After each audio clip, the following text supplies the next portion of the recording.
శివరావు గారిని వేదికపైకి ఆహ్వానిస్తున్నాము. వారితో పాటు వారి శిష్యులిద్దరు కూడా మనకు యోగా ఆసనాలని ప్రదర్శిస్తూ చూపిస్తారు.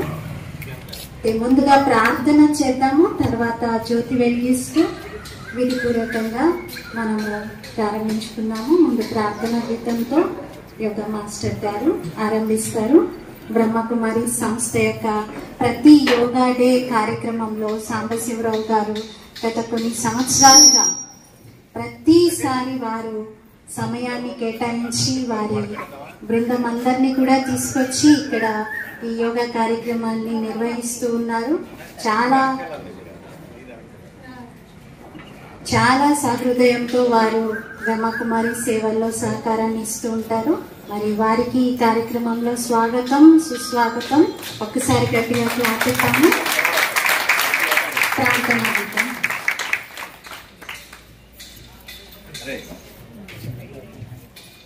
जय गुरुदेव।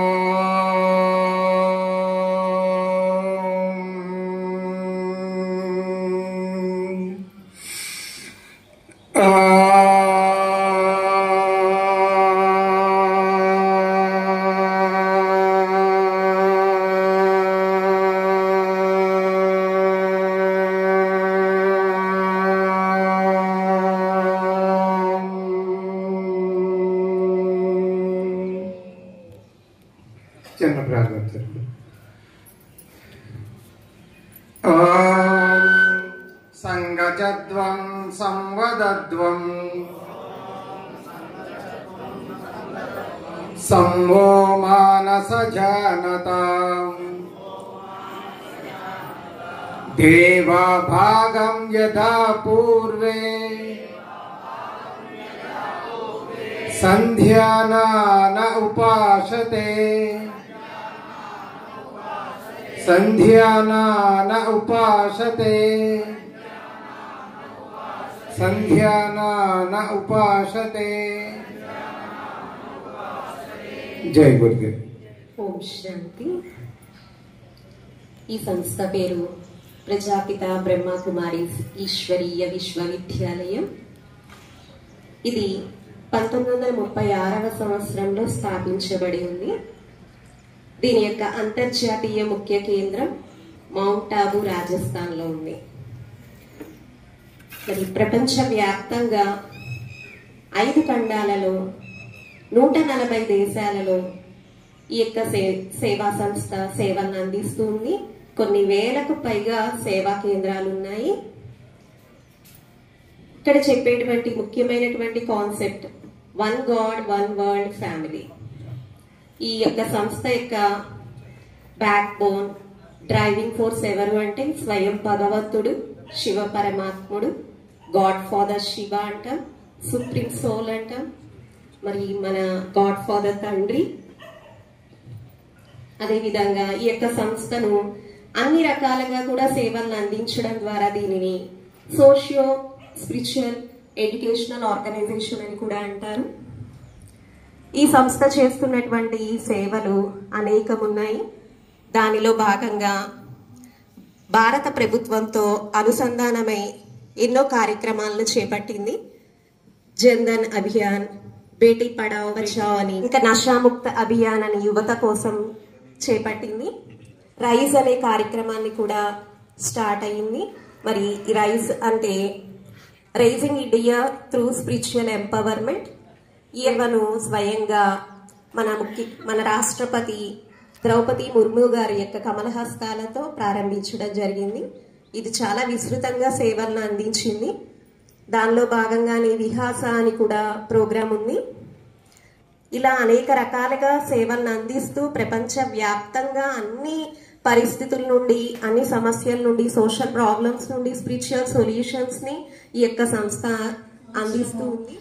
యోగా ఆంధ్రగా జరుపుకోవాలి అని ఒక సంకల్పం చేశారు. యోగా దినోత్సవం జరుపుతాము, కానీ నెల రోజుల ముందు నుండే యోగాంధ్ర అంటూ ఆంధ్ర రాష్ట్రాన్ని యోగా ద్వారా ఆరోగ్యంగా ఆనందంగా చేయడానికి సంకల్పించారు. మరి అలాంటి సంకల్పాన్ని మనం ఇప్పుడు జ్యోతి వెలిగిస్తూ ఈ యొక్క కార్యక్రమాన్ని శుభారంభం చేద్దాము.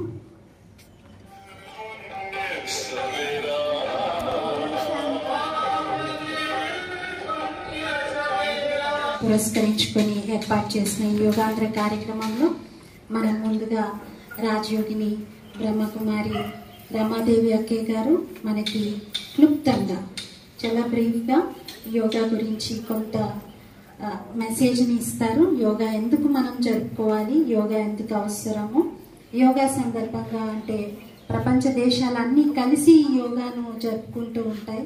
మరి అన్నీ కలిసి జరుపుకుంటున్నారు, అందరూ కలిసి ఎందుకు అందరు ఇంత ప్రాముఖ్యతని ఇస్తున్నారు, దీని యొక్క విశిష్టత గురించి అవసరం గురించి మనకి తెలియజేస్తారు. ఈరోజు మన కార్యక్రమానికి ప్రత్యేకంగా శోభను పెంచుతూ ఈ కార్యక్రమాన్ని శుభారంభం చేసి చాలా తక్కువ సమయంలో వారికి ఇంటిమేట్ చేయడం జరిగింది. మన ప్రియతమ నేత మన ఎమ్మెల్యే గారు బడేటి చంటి గారు, వారు బ్రహ్మకుమారి సంస్థతో చాలా చక్కటి సంబంధాన్ని కలిగి ఉన్నారు. ఎప్పుడు మేము వెళ్ళినా చాలా ఆత్మీయంగా పలకరిస్తూ బ్రహ్మకుమారి సేవల్ని ప్రోత్సహిస్తూ ఉన్నారు. మరి ఈ యోగాంధ్ర కార్యక్రమం సందర్భంగా వారిని సభను ఉద్దేశించి మాట్లాడవలసిందిగా కోరుతున్నాం. అందరికీ నమస్కారం.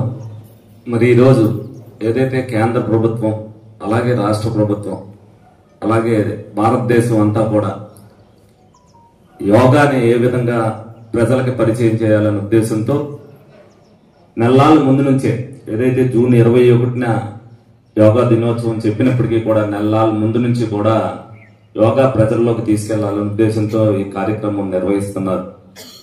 మరి ఏలూరులో మరి బ్రహ్మకుమారీశ్వర ఆధ్వర్యంలో మరి ఈ రోజున ప్రతి ఒక్కరికి ఏదైతే వాళ్ళు సేవా కార్యక్రమాల్లో ముందుంటారో ఆరోగ్య విషయంలో కూడా ఏదైతే యోగా అనేది ప్రజలకు ఎంత అవసరం ఆరోగ్యానికని మరి ఈ కార్యక్రమాన్ని నిర్వహించినందుకు ముందుగా వారిని అభినందిస్తున్నాను. తప్పనిసరిగా చంద్రబాబు నాయుడు గారు ఏది చేసినా ఆలోచనతో చేస్తారు. యోగా అనేది ప్రజలకు పరిచయం చేయాలనే ఉద్దేశంతో, యోగా గురించి తెలియని వాడు కూడా తెలుసుకోవాలి అనే ఉద్దేశంతోనే మరి నెలల పాటు ఈ యోగా కార్యక్రమాన్ని పెట్టారు. ఎందుకంటే తెలియని వాడు కూడా ఏంటి యోగా అనే దాని గురించి ఆలోచనలో ఉండాలి, యోగా అంటే ఏంటి అనేది పక్కన అడిగే పరిస్థితి ఉండాలనే ఉద్దేశంతో చంద్రబాబు నాయుడు గారు ఏ కార్యక్రమం చేసినా సరే దాన్ని ప్రజలతో భాగస్వామ్యం చేస్తే అది ప్రజల్లోకి వెళ్తుంది. 10 మందికి కాకపోతే 20 మందికి, 20 మందికి కాకపోతే 30 మందికి వెళ్ళాలన్న ఉద్దేశంతో ప్రతి కార్యక్రమం కూడా చూస్తున్నారు. యోగా అనేది ప్రతి మనిషికి కూడా చాలా అవసరం. ఎందుకంటే ఎక్సర్సైజ్ తో పాటు యోగా అనేది కూడా ఎక్సర్సైజ్ లాంటిది. మరి శివరామకృష్ణయ్య గారు చెప్పినట్టు నేను కూడా గత 25 సంవత్సరాలుగా నేను కూడా యోగా చేస్తుంటా. యోగా వల్ల డిప్రెషన్, సహనం కోల్పోవటం కానీ ఏమి ఉండదు. చక్కగా ఉదయం లెగిసిన కాడి నుంచి రాత్రి పడుకునేదాకా కూడా మనం ప్రశాంతంగా ప్రతి ఒక్కరితోనూ కూడా మాట్లాడాలన్నా ఏ పని చేయాలన్నా యోగా బాగా ఉపయోగపడుద్ది. దాన్ని దృష్టిలో పెట్టుకుని ప్రతి ఒక్కరికి కూడా ఎవరైతే వచ్చారో వాళ్ళు సాటి వారికి కూడా ఇది చేస్తే మనకి ఇలా ఉంటుంది అనేది మనం చెప్పినప్పుడు ప్రతి ఒక్కరు కూడా దాన్ని ఆచరిస్తారు. దాని వలన మనకు కూడా సమాజం మేలు జరగాలి అంటే ప్రతి ఒక్కరు కూడా ఆలోచనతో ఉంటే ప్రతి ఒక్కరు కూడా మంచి కోసం ఆలోచిస్తారు. ఆ ఆలోచనకి కల్పించాలి అని అంటే యోగా అవసరం. కాబట్టి దాన్ని దృష్టిలో పెట్టుకుని ప్రతి ఒక్కరు కూడా దీంట్లో భాగస్వామ్యం అవ్వాలి. రేపు జరగబోయే ర్యాలీలో గాని అలాగే ఆరోగ్యం విషయంలో కానీ ప్రతి ఒక్కరు కూడా జాగ్రత్త తీసుకోవాలంటే ఈ యోగాన్ని ఆచరించాలని ఉద్దేశించు. అలాగే ఈ కార్యక్రమాన్ని మరి ఇక్కడ ఏర్పాటు చేసిన శ్రీ శర్మ గారిని అవ్వచ్చు, ఇందులో పార్టిసిపేషన్ చేసిన డిఆర్ఓ గారు అవ్వచ్చు, శివరామకృష్ణ గారు అవ్వచ్చు, మిగతా పెద్దలందరికీ కూడా వారందరికీ కూడా అభినందనలు తెలుపుతూ మరి మీరు పార్టిసిపేషన్ చేసిన వాళ్ళందరికీ కూడా ధన్యవాదాలు తెలుపుకుంటూ సెలవు తీసుకుంటున్నాను. మరి ఈరోజు మన కార్యక్రమంలో అతిథిగా విచ్చేసి వారు కూడా ముందు నుండే పాల్గొంటూ ఉన్నారు సోదరులు మన డిస్ట్రిక్ట్ రెవెన్యూ ఆఫీసర్ విశ్వేశ్వరరావు గారు. వారిని ఈ సందర్భంగా మీ అందరికీ ఇన్స్పిరేషన్స్ ఇవ్వాల్సిందిగా కోరుతున్నాము. అందరికీ నమస్కారం. వాస్తవానికి ఏంటంటే నేను డిస్ట్రిక్ట్ రెవెన్యూ ఆఫీసర్గా రాలేదు. వారు వచ్చి దయతో అడ్వైజ్ చేయడంతో ఆదివారం అవటం, అది ఇంటి దగ్గర ఉండటం వలన నేర్చుకుందామనే ఒక ఏమంటారు పార్టిసిపెంట్గా మాత్రమే వచ్చానండి ఇక్కడికి. వాస్తవానికి అందుకనే ఏం చేస్తున్నారు అన్నది అంతా తెలుసుకుంటున్నాను. చాలా చాలా మంచి కార్యక్రమము. మన ఆరోగ్యానికి, స్ట్రెస్ రిడక్షన్కి, వీటికి ఈ యోగా అనేది అవసరం. కాబట్టి స్టేట్ గవర్నమెంట్ కూడా చాలా పెద్ద ఎత్తున ఈ కార్యక్రమాలు నెల రోజుల నుంచి రూపొందించి రోజు ఏదో ఒక కార్యక్రమం అమలు చేస్తున్నాము. ఎందుకంటే ఈ మాట చెప్పగలుగుతున్నాను, దాదాపు మనము ఈ వాటికి చూసుకుంటే జిల్లా మొత్తం మీదను 8,15,000 మంది యోగా కార్యక్రమం చేస్తాము అని రిజిస్టర్ అయ్యి ఉన్నారండి. ఇవాళకి మన టార్గెట్ ఏంటంటే 9 లక్షల వరకు చేయాలని మనం అనుకున్నాము. అంటే చేసే మంచి కార్యక్రమం ఏంటంటే అందరి సహకారము ఖచ్చితంగా లభిస్తుంది అనేది ఇది ఒక సూచిక. కాకపోతే కొంత స్ట్రీమ్ లైన్ చేసి ఆర్గనైజ్ చేసుకోగలిగి కొంత మంచి మంచి ఈ ఫీల్డ్లో అవగాహన ఉన్న వాళ్ళని, యోగా ట్రైనర్స్ని ఐడెంటిఫై చేసుకుని కంటిన్యూ చేస్తే బాగుంటుంది అనేది అప్పటికే ఇలా వెళ్ళి నేర్చుకోవడం జరుగుతుంది. రేపు కూడా ఒక ర్యాలీ జిల్లా కలెక్టర్ గారి ఆధ్వర్యంలో అందరూ గౌరవ ప్రజాప్రతినిధుల ఆధ్వర్యంలో ఒకటి పెట్టుకున్నాం మనము. అక్కడ సిఆర్ రెడ్డి గారి కాలేజ్ నుంచి, ఉమెన్స్ కాలేజ్ నుంచి యూనివర్సిటీ వరకు అలా మనం కూడా ఒక ర్యాలీ ఇట్లా ఏదో ఒక కార్యక్రమం చేస్తూ వస్తున్నాము. ఒక్కసారి మనం వెంటనే రిజల్ట్స్ ఆశించలేము, కానీ ఒక మంచి కార్యక్రమం చేసుకుంటూ వెళ్తూ ఉంటే ఎక్కడో ఒక చోట కొంత బ్రేక్ త్రూ ఉంటుంది. ప్రేమగా చెప్పండి ఓం శాంతి. ఈరోజు ఈ వేదిక పైన అలంకరించినటువంటి పెద్దలకు, సభలో విచ్చేసినటువంటి ఆత్మిక సోదరి సోదరులందరికీ, యోగాభిలాషులందరికీ కూడా ప్రజాపిత బ్రహ్మకుమారి ఈశ్వరీయ విశ్వవిద్యాలయం వైపు నుంచి హృదయపూర్వకంగా ఈరోజు యోగా దినోత్సవంగా ఈ కార్యక్రమం ఏర్పాటు చేసుకోవడం జరిగింది. ఇక్కడికి వచ్చిన ప్రతి ఒక్కరికి కూడా హృదయపూర్వకంగా అభినందనలు. ఈరోజు చాలా విశేషమైనటువంటి రోజుగా మనం చెప్పుకోవచ్చు. అయితే మనం వాస్తవానికైతే జూన్ 21న యోగా దినోత్సవం. అయితే యోగా అంతగా తయారు చేయాలి అని మన సీఎం గారి యొక్క సంకల్పం ఏదైతే ఉందో ఆ సందర్భంగా పురస్కరించుకుని ఈ యొక్క కార్యక్రమాన్ని మనం ముందుగా జరుపుకుంటూ ఉన్నాము. అయితే ఈరోజు చాలా మనం గర్వపడవలసినటువంటి రోజు. ఎందుకోసమంటే ఏదైతే పాశ్చాత్య సంస్కృతికి ప్రభావంతో ఉన్నటువంటి ఇటువంటి సమయంలో భారతదేశం యొక్క సనాతన సంస్కృతిని పూర్తిగా మర్చిపోతున్నటువంటి ఇటువంటి సమయంలో మళ్ళీ తిరిగి మనం గుర్తు తెచ్చుకునేటువంటి రోజు. అయితే ఈరోజు భారతదేశంలో రాజయోగము అవసరము, దాంతో పాటుగా ఈ యోగా ఆసనాలు కూడా చాలా అవసరము. యోగాసనాల గురించి అయితే మన పతంజలి మహర్షి అష్టాంగ యోగం గురించి వినిపించారు.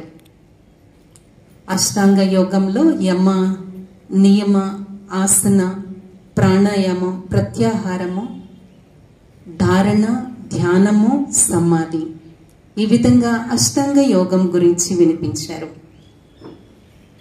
అయితే అష్టాంగ యోగం స్థూలంగా ఫిజికల్గా ఫిట్నెస్ కోసం యోగాసనాలు అవసరమే.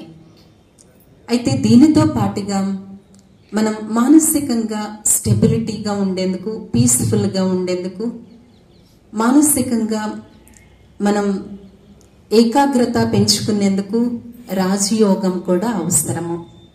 యోగా అవసరము, యోగం మెడిటేషన్ కూడా అవసరము.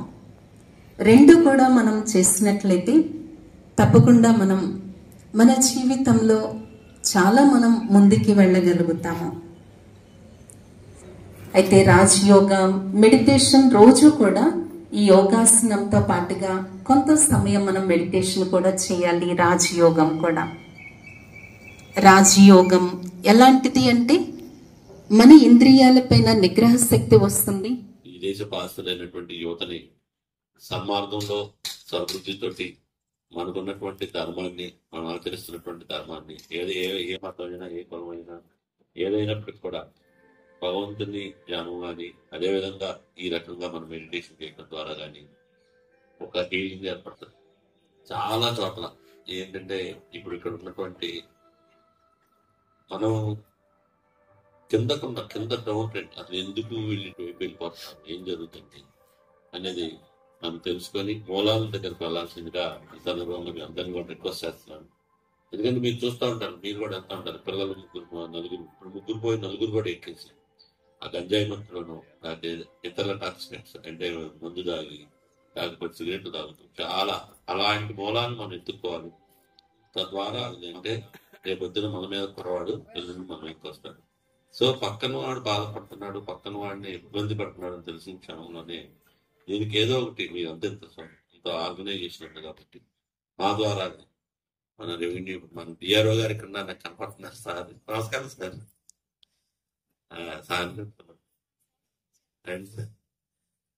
కాబట్టి మా అందరి సహకారం, జిల్లా అడ్మినిస్ట్రేషన్ సహకారంతో మనం ఈ యొక్క మంచి ప్రోగ్రామ్స్ ఇక్కడ కాకుండా ఈసారి గ్రాస్ రూట్ లెవెల్లో ముఖ్యంగా మనకి ఏలూరులో స్లమ్ కాలనీస్ చాలా ఎక్కువ, మీకు తెలుసో లేదో, హైయెస్ట్ ఇన్ ద స్టేట్.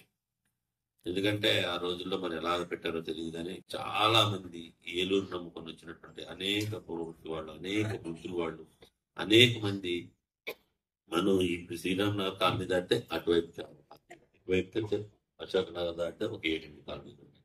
ఇది మనం రూరల్ ఏరియాలోకి వెళ్తే దాదాపు 15-20 కాలనీలు ఉన్నాయి. సో ఇవన్నీ కలిపితే మనకు దాదాపు 27 స్లమ్ కాలనీస్.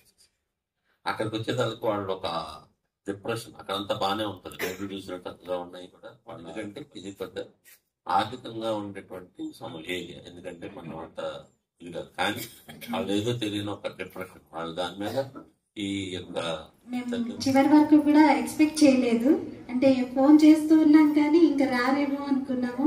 కానీ చాలా సంతోషం, మీరు మాట ఇచ్చారు, ఎస్పీ గారు నిలుపుకున్నారు, ఎవరో ఒకరిని తన వైపు నుండి పంపించి. మరి ఈ సందర్భంగా బ్రహ్మకుమారి వైపు నుండి చిరు సన్మానము శర్మ గారు చేస్తారు.